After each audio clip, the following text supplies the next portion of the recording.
اهلا بكم يا شباب، ورجعنا لكم في فيديو جديد. موضوع الفيديو بتاعنا النهارده ازاي تعرف عمر فرد الحمام اللي قدامك. خليكم معانا.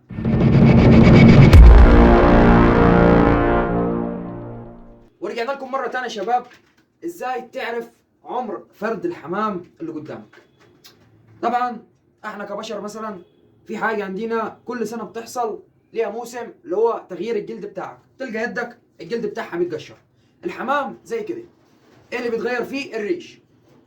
بيطلق مصطلح على تغيير الريش اللي هو الجلش. يعني ايه الحمام بيجلش؟ يعني بيغير الريش. من خلال الجلش ده احنا بنعرف عمر الحمام. تمام؟ او عامة يعني الحمام كل 15 يوم بيوقع ريشه.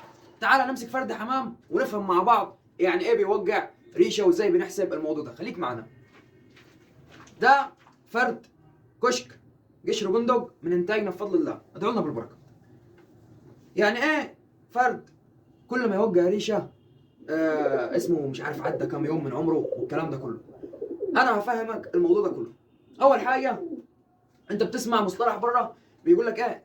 ده عليه 5 ريشات، ده عليه ريشتين، ده عليه الصمه، ده عليه العديله. يعني الكلام ده وزي الناس الغواة الكبار او الغواة المحترفين بيحسب عمر فرد الحمام بتاعه.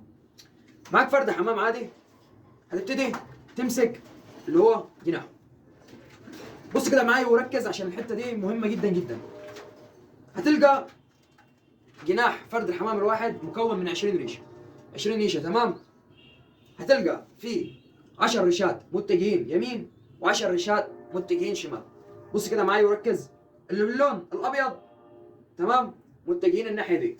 اللي باللون الاسود او النقاشين الناحيه دي، تمام. سيبك من اللون ده خالص، احنا عايزين الابيض. انا بفرق، يعني بعلمك على فرد حمام ملون عشان تبقى فاهم الموضوع. العشرة دول من اول ما الزغلول بيكمل عمر الفطام وبيبتدي اللي هو شهر، بيبتدي يوقع ريشه ريشه كل 15 يوم. بص كده، الريشه دي وقعت، ايه البيضه دي وقعت. الريشه اللي وراها وطلعت، الريشه اللي وراها وقعت وهي طالعه. بص ادي دول لسه ما وقعوش. يعني ايه الكلام ده؟ انا مش فاهم حاجه. بص، كل 15 يوم بيوقع ريشه، فانت بتحسب من عمره. مثلا ده وقع ريشتين وعليهم شهر الفطام، يبقى دي شهر، ووقع ريشتين بشهر، يبقى عمر الفرد ده شهرين. تمام؟ انا بحسبها كده، بس الكلام ده غلط. بص يا باشا معايا، انت بتعد من اول هنا: 1 2 3 4 5 6.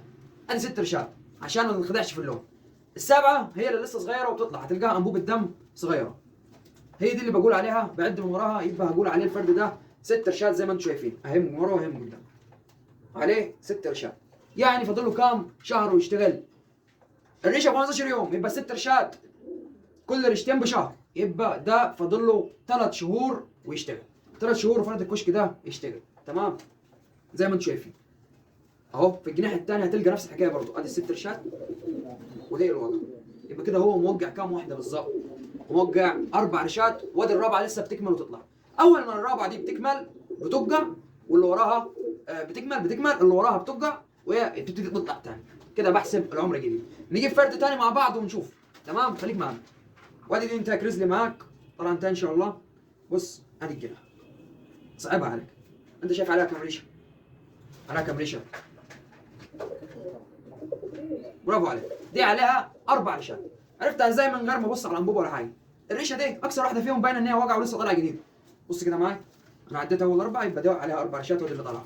اول ما هتبص فيها من تحت هتلقاها عباره عن انبوبه دم زي ما انت شايف. بص كده، دي انبوبه دم.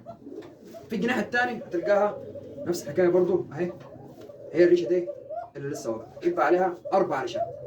تمام؟ 4 ريشات تشتغل، يعني دي فاضل لها شهرين وتحصل. تمام؟ خليك معايا اوريك فرد وتقول لي عليه وتنزل تقول لي في التعليقات، واللي هيقول صح دي حاجه حلوه. ده فرد ازرق قطيفه زي ما الناس بتقول عليه. بص، هوريك جناحه وتنزل في التعليقات وحدك، انا مش هقول عليه كام، انت تقول لي عليه كام، ولو طلع صح يبقى انت كده اتعلمت من الفيديو. يلا بقى انزل قول لي عليه كام زي ما انتم شايفين. ولو لاحظت هتلقى فيه ريش رايح الناحيه دي وفي ريش رايح الناحيه دي. احنا دوله مالناش دعوه بيهم، احنا لنا دعوه بدول. بص كده عليه كام. بص بالجناح الثاني برضو عليه كام. انزل جاوب في التعليقات، وكده يبقى انتهينا من الفيديو. يا رب تكونوا استفدتوا من الفيديو. لو عجبك الفيديو انزل اشترك في القناه، ما تنساش اللايك بتاعك الحلو. تابعونا، انتظرونا في فيديوهات جديده ان شاء الله.